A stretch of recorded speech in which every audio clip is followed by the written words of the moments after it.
जय हिंद, जय भारत। दोस्तों, आज हम देखने वाले हैं 10 सितंबर 2021 का करंट अफेयर, जिसका पहला प्रश्न है, प्रतिवर्ष अंतर्राष्ट्रीय साक्षरता दिवस कब मनाया जाता है। तो प्रतिवर्ष अंतर्राष्ट्रीय साक्षरता दिवस जो है यह हम 8 सितंबर को मनाते हैं। हम अंतर्राष्ट्रीय साक्षरता दिवस 8 सितंबर को मनाते हैं और यह स्टार्ट हुआ था 1967 से अंतर्राष्ट्रीय साक्षरता दिवस मनाना शुरू हुआ था। इसका उद्देश्य क्या था? इसका उद्देश्य यानी सस्टेनेबल डेवलपमेंट गोल नंबर 4, और सस्टेनेबल डेवलपमेंट गोल नंबर 4 के अंदर क्या आता है? तो सस्टेनेबल डेवलपमेंट गोल नंबर 4 जो है, इसके अंदर क्वालिटी एजुकेशन और जितनी भी एजुकेशन की संबंधित जितने भी कुछ बातें हैं वो सभी इस SDG यानी सोशल डेवलपमेंट गोल सतत विकास लक्ष्य 4 के अंदर आता है। ऐसे टोटल कितने गोल यानी सतत विकास लक्ष्य के टोटल कितने गोल हैं? तो इसके टोटल 17 गोल हैं। ठीक है, अब हम चलते हैं हमारे महत्वपूर्ण प्रश्नों की तरफ, जिनमें पहला महत्वपूर्ण प्रश्न है भारत साक्षरता भारत की साक्षरता 2021 की सेंसस के हिसाब से। तो इसके अंदर मैक्सिमम साक्षरता जो है यह केरल की है और मिनिमम साक्षरता यह बिहार की है। ठीक है, अब हम देखते हैं अगला प्रश्न, जो कि है 5 सितंबर को हम शिक्षक दिवस मनाते हैं। अगला प्रश्न है 14 सितंबर को हम हिंदी दिवस मनाते हैं। 16 सितंबर को हम ओजोन संरक्षण दिवस मनाते हैं। 27 सितंबर को हम विश्व पर्यटन दिवस यानी विश्व टूरिज्म दिवस हम 27 सितंबर को मनाते हैं। 21 सितंबर को हम अंतर्राष्ट्रीय शांति दिवस हम 21 सितंबर को मनाते हैं। और लोकतंत्र दिवस जो है यह हम 15 सितंबर को मनाते हैं। अब हम चलते हैं हमारे आज के दूसरे प्रश्न की तरफ, जो कि है सितंबर, यहाँ पे मिस्टेक है, यहाँ पे सितंबर 2021 है, यहाँ पे सितंबर 2021। प्राण नामक एक पोर्टल, यहाँ पे भी मिस्टेक है, यहाँ पे पोर्टल है, प्राण नामक एक पोर्टल लॉन्च किया है गया। इसका संबंध किससे है? तो यह जो प्राण पोर्टल इसको लॉन्च किया गया था भूपेंद्र यादव के द्वारा, जो कि कौन है? जो कि भारत के केंद्रीय पर्यावरण मंत्री। वापस बताता हूँ, प्राण पोर्टल जो है यह भारत के केंद्रीय पर्यावरण मंत्री यानी भूपेंद्र यादव के द्वारा लॉन्च किया गया था।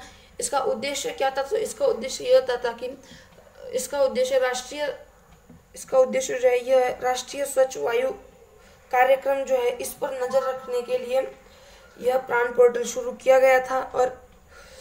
और यह जो राष्ट्रीय स्वच्छ वायु कार्यक्रम जो है, इसके तहत सभी को स्वच्छ वातावरण और नीला आकाश मिल सके। इसके अंदर स्वच्छ वातावरण समझ में आता है। नीला आकाश क्या होता है? नीला आकाश यानी प्रदूषण रहित वातावरण। नीला आकाश यानी प्रदूषण रहित वातावरण। अब हम देखते हैं कुछ महत्वपूर्ण प्रश्न, जिसमें पहला है स्मॉग टावर। जैसे मैंने आपको बताया था, स्मॉग टावर जो है, पहला स्मॉग टावर दिल्ली में है जो कि कनॉट प्लेस में है, और दूसरा भी दिल्ली में ही है जो कि आनंद विहार में है। स्मॉग टावर क्या होता है? स्मॉग टावर यानी स्मोक और फॉग यानी धुआं और कोहरा जो है, इन दोनों को मिलकर यह स्मोक जो है बनती है। तो इसका दो टावर है, जिनमें पहला स्थित है कनॉट प्लेस दिल्ली में और दूसरा स्थित आनंद विहार दिल्ली में, दोनों दिल्ली में ही है। अगला प्रश्न है सबसे ऊंचा वायु शोधक जो है यह चंडीगढ़ में है, और यह कम से कम 24 मीटर ऊंचा है। क्या करता है? तो यह अपने आसपास के 1 किलोमीटर एरिया के अंदर वायु जो है उसको शुद्ध करता है। अगला प्रश्न है सुपेस पोर्टल जो है यह सर्वोच्च न्यायालय संबंधित है। ईशांता पोर्टल यह समुद्री उत्पाद से संबंधित है। मधुक्रांति जो है यह मधुमक्खियों के उत्पाद से संबंधित है। विद्यांजलि पोर्टल जो है यह शिक्षक और छात्र दोनों की समग्र विकास बढ़ाने के लिए यह जो विद्यांजलि पोर्टल लॉन्च किया गया था। अब हम देखते हैं हमारा आज का अगला प्रश्न, जो कि है 8 सितंबर 2021 को भारत ने किस देश से 56C-295 मेगावाट परिवहन विमान की खरीद को मंजूरी दी है। तो यह जो 56C-295 MW यानी मेगावाट विमान जो है, यह एक परिवहन विमान है और यह भारत किससे खरीद रहा है, तो स्पेन और भारत के मध्य समझौता है जिसके अंदर स्पेन भारत को यह विमान देगा। और आखिर इस विमान को खरीदने का उद्देश्य क्या है? इस विमान को खरीदने का अंतिम उद्देश्य जो कि बहुत ही महत्वपूर्ण है वो है कि इसके जो है पुर्जे निकाले जाएंगे और यह देखा जाएगा कि आखिर यह कैसे बनता है, कैसे क्या चलता है, और फिर इसी तरह के विमान को मेक इन इंडिया यानी इंडिया के अंदर बनाया जाएगा। और इसको खोलना, जोड़ना और समझने का कार्य किस कंपनी ने लिया है, तो इसे लिया है टाटा कंपनी ने। तो इसका आंसर हो जाएगा स्पेन से यह विमान खरीदे गए हैं। इसका आखिरी उद्देश्य है कि इन विमान को खोलकर यह देखा जाएगा कि यह कैसे बने हैं और फिर इन्हीं तरह के विमानों को भारत के अंदर बनाया जाएगा। और यह काम लिया है टाटा कंपनी ने। स्पेन की बात कर रहे हैं तो स्पेन की कैपिटल है मैड्रिड। और यह जो मैड्रिड है, मैड्रिड के अंदर COP25 का आयोजन हुआ था। कौन से COP? और यह जो COP25 जो है यह 2019 में इसका आयोजन हुआ था। अब हम देखते हैं कुछ महत्वपूर्ण प्रश्न, जिनमें पहला है हेरॉन ड्रोन। दोस्तों यह जो हेरॉन ड्रोन है यह भारत इजराइल से खरीदता है। भारत यह इजराइल से खरीदता है और यह किस क्षेत्र में अभी इसे तैनात किया गया है हेरॉन ड्रोन को? तो इसे तैनात किया गया है लद्दाख क्षेत्र में। किस पर निगरानी रखने के लिए इसे तैनात किया गया है? तो इसे चीन पर निगरानी रखने के लिए हेरॉन ड्रोन को तैनात लद्दाख साइड किया गया है। मैव फ्लायर 400 जो है यह विश्व का पहला मानव रहित पोत जिसने अटलांटिक महासागर को पार किया। ठीक है, मैव फ्लायर 400 जो है यह पहला मानव रहित पोत है जिसने अटलांटिक महासागर को पार किया है। अगला प्रश्न है तेजस जो है ये LC यानी हल्का लड़ाकू विमान। ठीक है, हल्का लड़ाकू विमान। और इसे विकसित किसने किया? तो इसे विकसित किया है हिंदुस्तान एरोनॉटिकल लिमिटेड ने इसे विकसित किया है। ठीक है, अगला प्रश्न है राफेल जो है यह भारत फ्रांस से खरीदा है। यह भारत ने फ्रांस से खरीदा है। इसे किस कंपनी ने बनाया है? तो इसे बनाया है डसॉल्ट कंपनी ने। राफेल कौन सी जनरेशन का है? तो यह 4.5 जनरेशन का लड़ाकू विमान है। इसके अंदर कितने इंजन है? तो इसके अंदर 2 इंजन है। इसे हाल ही में भारत ने इसे कहाँ तैनात किया है? तो इसे अंबाला हरियाणा में भारत ने तैनात किया है और इसे गोल्डन स्क्वाड्रन 17 के अंदर जो है नियुक्त किया गया है। अगला प्रश्न है चिनूक जो है यह एक हेलीकॉप्टर भी है और एक हवा भी है। तो हेलीकॉप्टर और हवा यह दोनों संबंधित है USA से, और भारत जो है यह USA से चिनूक हेलीकॉप्टर खरीदता है। और यह जो हवा है चिनूक हवा जो है यह भी USA से ही संबंधित है। आज का अगला प्रश्न है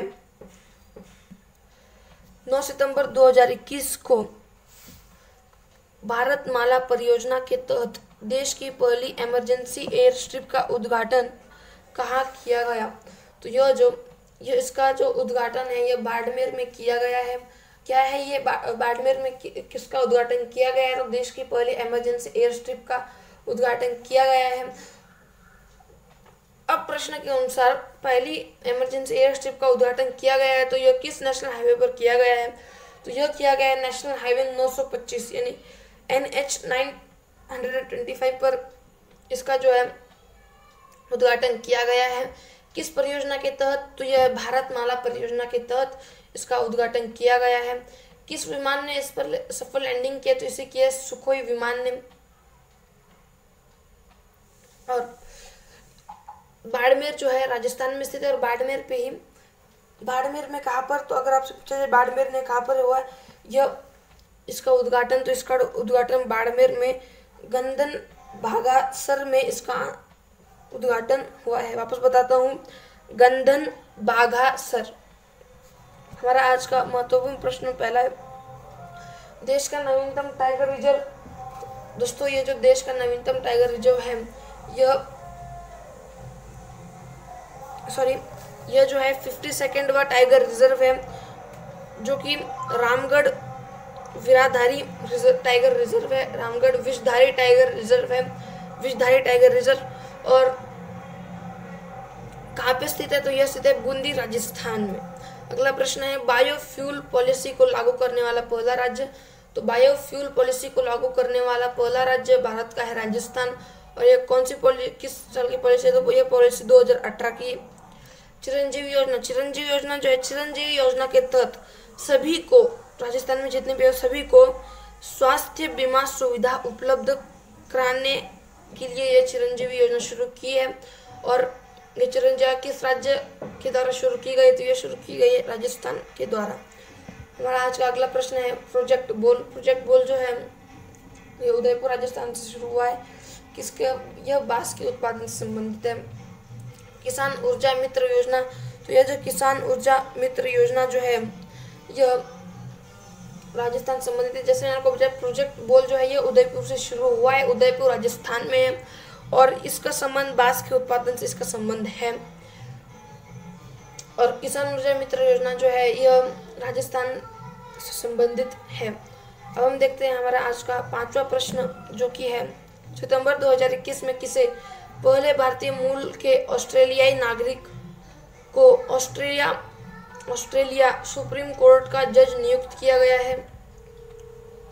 तो ऑस्ट्रेलिया के जो सुप्रीम कोर्ट है इसमें जज नियुक्त किया गया है भारतीय मूल के पहले हैं, उनका नाम है हेमंत दंजी। और हेमंत दंजी जो है यह पहले भारतीय मूल के व्यक्ति हैं जिन्हें ऑस्ट्रेलिया में जज, जो कि ऑस्ट्रेलिया में जज नियुक्त हुए हैं। और अभी आपसे एक क्वेश्चन पूछा जाएगा कि आखिर किन देशों के मध्य संवाद होने वाला है, यानी 2 जो मंत्री स्तरीय बैठक है वो होने वाली है, 2+2 संवाद जो है ये होने वाला है। कब होने वाला है, तो यह 11 सितंबर को यह होने वाला है, 11 सितंबर को यह होने वाला है। और किन 2 देशों के मध्य होने वाला है, तो यह होने वाला है भारत और ऑस्ट्रेलिया के मध्य यह होने वाला है। और इससे पहले किन किन देशों के साथ भारत का हुआ है, तो वह हुआ है भारत और जापान, भारत और यूएसए और भारत और रूस। और अगर आपसे पूछा जाए भारत और रूस जो है यह क्वाड संगठन में नहीं है, लेकिन फिर भी भारत ने इनके साथ जो है 2+2 संवाद यानी मंत्री स्तरीय बैठक की है।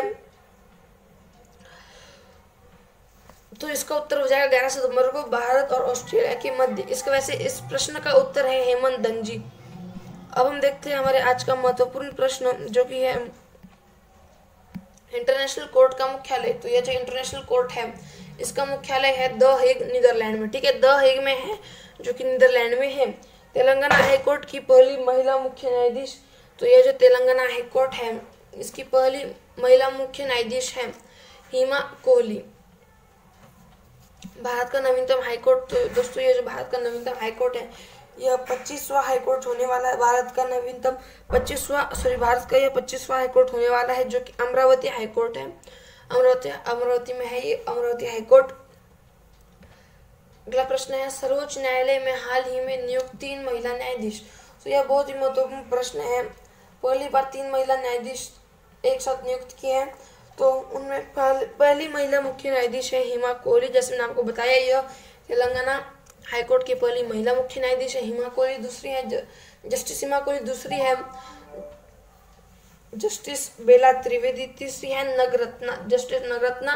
तो ये जो नगरत्ना है संभावना उनकी यह है कि यह 2027 में सुप्रीम कोर्ट की चीफ जस्टिस ऑफ इंडिया बन सकती है। यानी जस्टिस नगरत्ना जो है 2027 में जो सुप्रीम कोर्ट है भारत का उसकी चीफ जस्टिस ऑफ इंडिया यह बन सकती हैं। तो अगला हमारा आज का अगला प्रश्न है 7 से 11 सितंबर 2021 तक नैनो प्रौद्योगिकी पर अंतर्राष्ट्रीय सम्मेलन का आयोजन कहाँ किया जा रहा है। तो यह जो नैनो टेक्नोलॉजी है इस पर अंतर्राष्ट्रीय सम्मेलन जो है यह श्रीनगर में किया जा रहा है। और इसे किसने आयोजन किया, भारत की तरफ से कौन है, तो इसमें भारत की तरफ से डॉक्टर जितेंद्र सिंह।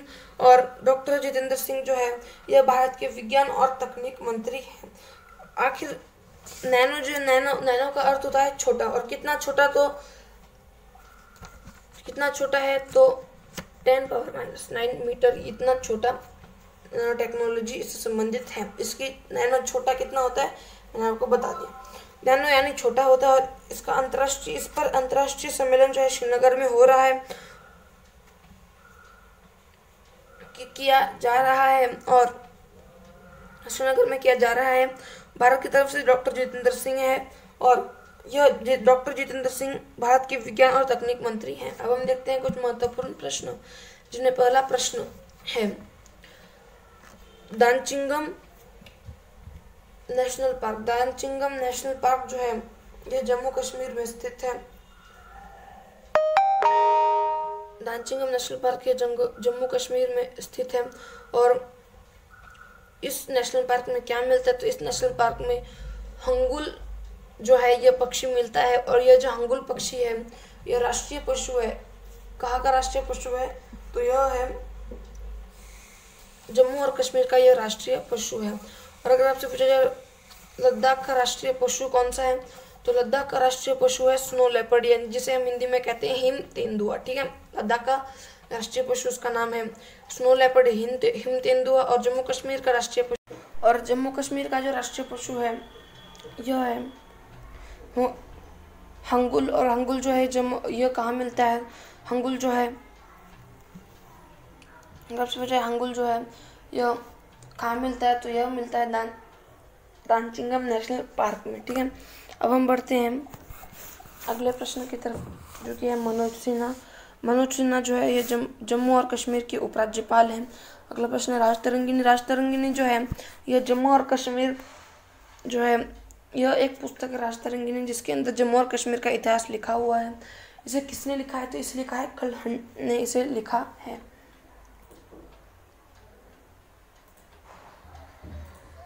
इसे लिखा है कलहन ने।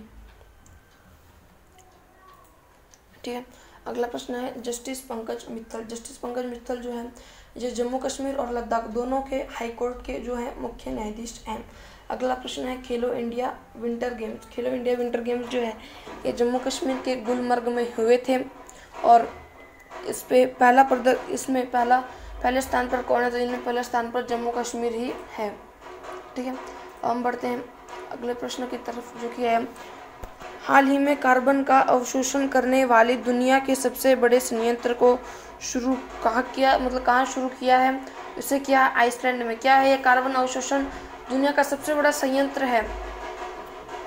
कुछ नहीं है, एक तरीके से ये आइसलैंड में है, और कुछ नहीं है जो है कार्बन को जो है अपने अंदर भर लेगा और कुछ नहीं करता। ये बस ये जो कार्बन का अवशोषण है ये जो है आइसलैंड में जो बना है दुनिया का सबसे बड़ा संयंत्र, यह बस कार्बन यानी CO2 जो है उसको अपने अंदर भर लेता है।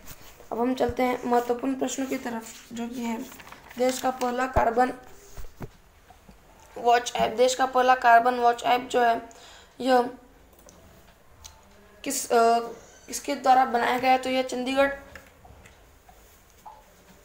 जो है उनके द्वारा चंडीगढ़ में बनाया गया। और अगर आपसे पूछा है क्योटो प्रोटोकॉल जो है यह ग्रीन हाउस गैस जो है उसकी उत्सर्जन को कम करने के लिए यह क्योटो प्रोटोकॉल है। और यह कब शुरू हुआ था तो यह 1997 में शुरू हुआ था, जापान में यह शुरू हुआ था।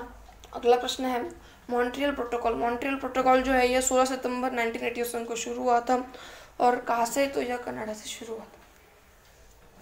स्टॉकहोम सम्मेलन जो है यह स्वीडन में हुआ था, सबसे पहला स्टॉकहोम सम्मेलन, जो कि 1972 में हुआ था। और यह सस्टेनेबल डेवलपमेंट का पहला वैश्विक सम्मेलन था, यानी सतत विकास का यह पहला वैश्विक सम्मेलन था। अगला प्रश्न है सेडाई फ्रेमवर्क जो है यह आपदा प्रबंधन से संबंधित है, जो कि जापान से है। हमारा आज का अगला प्रश्न है हाल ही में कौन सा राज्य निजी नौकरियों में आरक्षण देने वाला देश का तीसरा राज्य बन गया है? सबसे पहला और दूसरा राज्य है हरियाणा, आंध्र प्रदेश, और तीसरा है झारखंड। ठीक है, इसका उत्तर हो जाएगा ऑप्शन नंबर सी, झारखंड। पहले दो राज्य हैं हरियाणा आंध्र प्रदेश और झारखंड, इन्होंने क्या किया है, तो इन्होंने हरियाणा, आंध्र प्रदेश, झारखंड जो सरकार है, इन्होंने जितनी भी निजी नौकरियां हैं उनमें जो भी स्थानीय लोग हैं उन्हें 75% का आरक्षण दे दिया है। ठीक है, जितनी भी निजी नौकरियां हैं इन तीनों स्टेट में, वहाँ के जो स्थानीय लोग हैं उन्हें 75% का जो आरक्षण है वो दे दिया है। और अगर आपसे पूछा गया कि झारखंड के सीएम कौन है, तो झारखंड के सीएम हैं हेमंत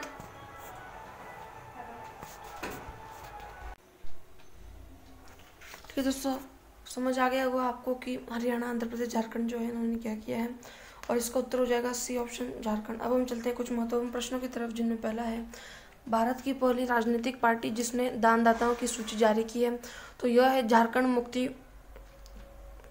मोर्चा। ठीक है, झारखंड मुक्ति मोर्चा ने क्या किया है, तो यह भारत की पहली राजनीतिक पार्टी है जिसने दानदाताओं की सूची जारी की है। कुछ नहीं किया, दानदाता जितने भी हैं उनकी सूची जारी की है। अगला प्रश्न है समर अभियान जो है यह कुपोषण के खिलाफ यह अभियान शुरू किया गया है, और यह किस राज्य में शुरू किया गया, तो यह झारखंड में यह शुरू किया गया है। अगला प्रश्न है बोकारो जो परमाणु संयंत्र बोल सकते हैं आपसे, वो जो है वो कहाँ है, तो यह झारखंड में है। और किसकी सहायता से यह बना है, तो यह रूस की सहायता से बना है। पलामू टाइगर रिजर्व जो है झारखंड में स्थित है। चौथे खेलो इंडिया यूथ गेम्स जो है ये पंचकुला हरियाणा में खेले गए थे। और जनजातीय संग्रहालय कहाँ स्थित है, तो यह है रांची रांची में यह स्थित है। हमारा आज का 9वां प्रश्न है 9 सितंबर 2021 को जारी इंडिया रैंकिंग 2021 में ओवरऑल कैटेगरी में कौन सा संस्थान देश का सर्वश्रेष्ठ संस्थान रहा, तो यह रहा है आईआईटी मद्रास जो है ये ओवरऑल पहले स्थान पर है, और दूसरे स्थान पर रहा है आईआईएससी बेंगलुरु यानी Indian institute of science Bengaluru. ठीक है, ये बहुत ही इंपॉर्टेंट प्रश्न है। और अगर आपसे पूछा जाए इंडिया रैंकिंग 2021 कौन जारी करता है, तो इसे जारी किया था 2021 से इंडिया रैंकिंग 2021 इसे जारी किया गया था धर्मेंद्र प्रधान के द्वारा। यह भारत की शिक्षा मंत्री, और इस साल इसके अंदर अनुसंधान संस्थान रिसर्च इंस्टीट्यूट भी शामिल किए गए हैं, इनकी भी इसके अंदर रैंकिंग बताई जाएगी। और ओवरऑल पहला है आईआईटी मद्रास, दूसरा है India institute of science Bengaluru. अब हम चलते हैं कुछ महत्वपूर्ण प्रश्नों की तरफ, जिनमें पहला है भारत का पहला 3D प्रिंटेड घर, यह जो है आईआईटी मद्रास के द्वारा बनाया गया, आईआईटी मद्रास के मदद से बनाया गया है। अगला प्रश्न आईआईटी रोपड़ ने क्या किया, हाल ही में आईआईटी रोपड़ ने एक एयर प्यूरीफायर बनाया है जिसके ऊपर पौधे हैं, और इसका नाम क्या दिया है उन्होंने, तो इसका नाम दिया है उन्होंने यू ब्रीथ, इसका नाम है यू ब्रीथ। ठीक है, अब हम देखेंगे हमारा आज का अंतिम प्रश्न जो कि है 13वें ब्रिक्स शिखर सम्मेलन की अध्यक्षता किसने की है, तो जो 13वां ब्रिक्स सम्मेलन है इसकी अध्यक्षता की है, इससे पहले बता दो ब्रिक्स जो है इसके अंदर कितने देश शामिल है, तो इसके अंदर टोटल 5 देश शामिल हैं, जिनमें पहला है ब्राज़ील, दूसरा है रूस, तीसरा है इंडिया, चौथा है चाइना, और 5वां है साउथ अफ्रीका। इसकी संकल्पना प्रस्तुत की गई थी 2001 में, और इसका पहला सम्मेलन हुआ था रूस में, और रूस में यह हुआ था यकिंतबर्ग में यह पहला सम्मेलन हुआ था ब्रिक्स का। 2010 से पहले जो है ये ब्रिक था जिसके अंदर सिर्फ 4 कंट्रियाँ थी, लेकिन 2010 में इसके अंदर 5 कंट्रियाँ आ गई, और 2010 में इसमें शामिल हुआ था दक्षिण अफ्रीका, इसके अंदर 2010 में शामिल हुआ था।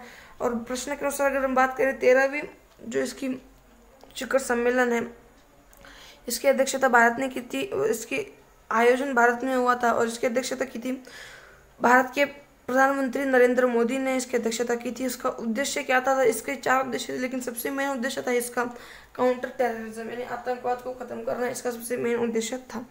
और ब्रिक्स की जो बैंक है उसका नाम है, ब्रिक्स की बैंक का नाम है न्यू डेवलपमेंट बैंक, और इस न्यू डेवलपमेंट बैंक में कितने देश शामिल है, तो इसके अंदर कुल 3 देश शामिल हैं, जिनमें पहला है बांग्लादेश, दूसरा है संयुक्त अरब अमीरात, और तीसरा है उरुग्वे। यह तीनों देश नए इसके अंदर शामिल हुए हैं। यही था हमारा आज का करंट अफेयर। अगर आपको वीडियो अच्छी लगती है तो वीडियो को लाइक करो, चैनल पे ना चैनल को सब्सक्राइब करो। मिलते हैं अगली वीडियो में।